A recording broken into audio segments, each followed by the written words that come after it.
لا، ما حضرتك في طرق كتير ممكن تعمل بيها فلوس من غير ما تعمل مشروع خاص. ده بجد، وهنشوف ده كمان شويه.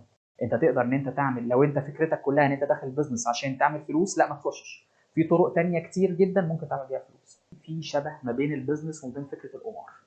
تمام، احنا طبعا في فرق كبير وواضح ومعروف ان القمار حرام والبزنس حلال، طبعا ربنا حلال.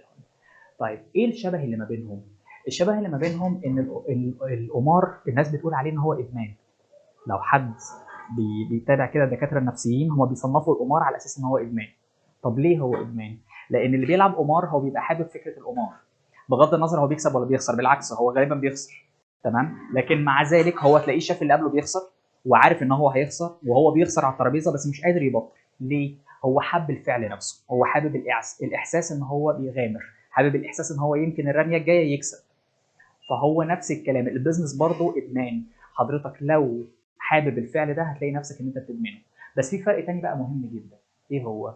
القمار. هو القمار حضرتك ممكن كل يوم تتحسن فيه، ادائك يتحسن فيه؟ لا مش ممكن. تمام، انت نسبه خسارتك او نسبه مكسبك من اول يوم على الترابيزه زي اخر يوم على الترابيزه، لان مفيش حاجه بتتعلمها تضيف لنفسك فتقلل نسبه خسارتك المره الجايه. تمام. البيزنس عكس كده، البيزنس بالعكس، انا كل يوم بتعلم حاجه جديده وعشان كده ربنا يحلله، انا كل يوم بتعلم حاجه جديده، وبالتالي انا كل يوم بقلل نسبه خسارتي.